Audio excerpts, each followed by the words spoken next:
Oke teman-teman, kali ini saya akan kembali lagi membahas mengenai kabar terbaru dari Timnas Indonesia. Dan di sini pun saya akan fokus ya mengenai updatean hari ini ya. Kita ketahui tadi pagi juga sudah disiarkan langsung di akun resmi PSSI ya, bahwa sosok Jay Idas akhirnya ini menjadi bagian Timnas Indonesia. Ya, mungkin ini sebuah kebanggaan ya bagi sosok Jay, karena memang iya ya, kalau saya melihat dari beberapa alurnya, dia sudah dari 2019 ya, dia menginginkan untuk bisa menjadi bagian Timnas Indonesia, karena memang apa yang disampaikan oleh kakeknya dan juga neneknya, dia ingin sekali mentaati itu, dan sekarang sudah sah ya bagi sosok Jay Idas akhirnya bisa ya untuk selangkah lagi membela Indonesia. Kalau kita melihat dari progres PSSI ya, biasanya kepindahan federasi itu tidak sampai seminggu, dan setelah pengambilan sumpah ya tadi pagi itu terlihat sekali bahwa sosok Jay Idas langsung mengurus ya data Dukcapil KTP di Jakarta. Dan ini menjadi momen yang bagus. Banyak sekali yang DM ke saya teman-teman ya, banyak yang DM ke saya mengenai sosok Nathan. Mengapa Nathan Choaon yang prosesnya itu kemarin kata PSSI diserempakkan, tetapi ya di pengambilan sumpah ini tidak serempak. Nah, di sini saya ingin menjawab ya pertanyaan dari teman-teman. Kita ketahui bahwa Swansea ini masih memiliki jadwal di Liga Primer Inggris ya, tepatnya di Divisi 2. Dan kalau kita melihat, walaupun sebenarnya sosok Nathan ini jarang mendapatkan menit bermain, tetapi sepertinya dari klub juga belum mengizinkan sosok Nathan Choaon untuk ke Indonesia karena belum ada jeda kompetisi. Dan kalau kita melihat saat ini, memang Nathan Choaon di ini teman-teman ya, di tim U21 dia juga selalu bermain juga. Artinya di sini memang masalah jadwal saja, bukan berarti Nathan Choaon ada proses yang belum beres dan lain sebagainya. Hanya masalah jadwal, dan saya mendapatkan informasi terbaru bahwa Nathan ini akan disumpah WNI di bulan Januari. Tentu kalau kita melihat bulan Januari ya, seperti apa yang sudah disampaikan Bapak Arya Sinulinga, itu ada beberapa kejutan ya. Ya, kalau kita melihat seperti sosok Ragnar ya, dan juga beberapa pemain lain, itu akan ada kejutan di bulan Januari. Entah itu Tom Haye, entah itu Martin Paes ya. Pasti itu akan ada kejutan nanti teman-teman ya.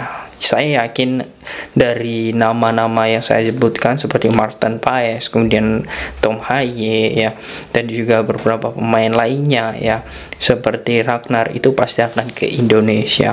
Saya yakin itu karena memang ada beberapa bocoran dari PSSI mengenai hal itu.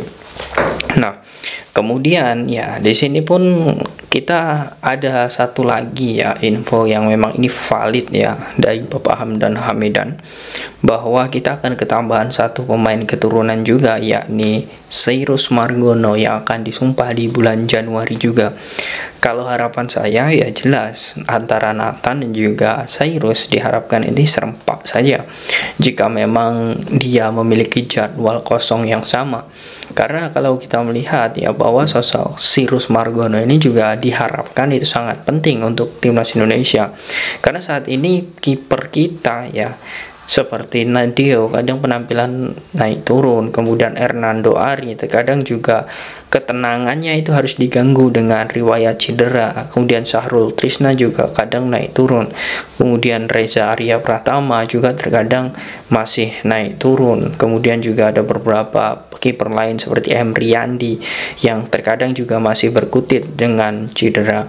Nah, artinya di sini memang ada beberapa kiper opsi yang memang harus bisa ya dipercepat oleh PSSI agar nantinya untuk kualifikasi piala ini, teman-teman, kualifikasi Piala Dunia kita bisa full squad, ada sosok Z, ada Nathan ya, syukur-syukur bisa terkejar sosok Ragnar dan juga Tom Haye dan juga Martin Paes ya, syukur-syukur ini bisa terkejar ya, karena memang ini akan menjadi kondisi yang sangat bagus untuk Timnas Indonesia jika memang full pemain yang memang menjadi bagian Timnas Indonesia.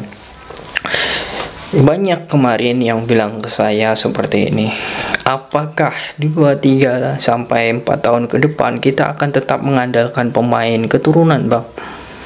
Kalau jawaban saya sangat simpel, seperti ini. Kalau kita berbicara mengenai pemain keturunan, regulasi saat ini dari PSSI dan juga Kemenpora itu sudah mengatur bahwa yang diambil sumpah WNI atau dinaturalisasi itu yang masih memiliki hubungan dengan Indonesia, artinya memiliki darah Indonesia, tidak sembarangan seperti tahun-tahun sebelumnya.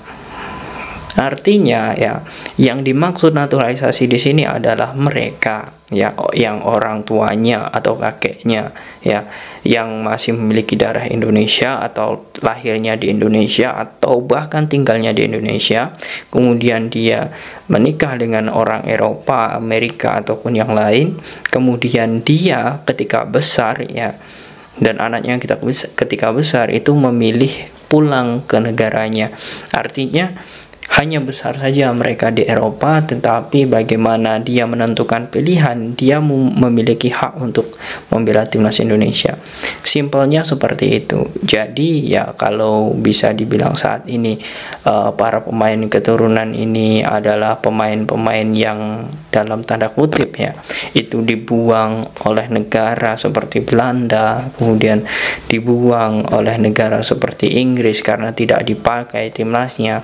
Menurut saya tidak pantas perkataan seperti itu lagi, karena frame atau bagaimana ini teman-teman ya, alurnya itu sudah jelas. Mereka ingin membela Indonesia bukan karena ya tanda kutip followers dan lain sebagainya, tetapi memang ada keniatan hati untuk membantu negara ini lebih berprestasi. Dan menurut saya untuk saat ini pun impactnya juga sangat bagus.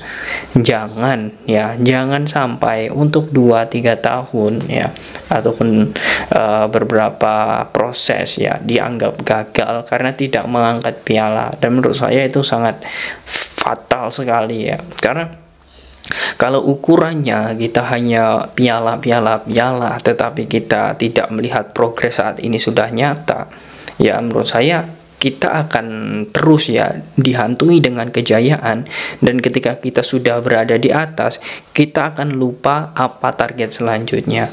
Kita contoh saja Jepang ya.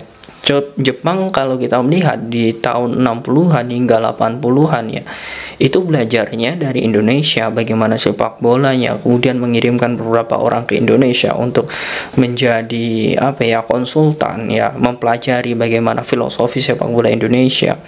Dan ketika saat ini ya, itu malah berbanding terbalik. Nah, artinya bukan berarti pemain keturunan ini yang salah, tetapi dari segi pembinaan, perwasitan, kemudian sepak bola wanita, kemudian ada beberapa aspek yang harus dibenahi dari Indonesia ini. Jangan menyalahkan pemain keturunan.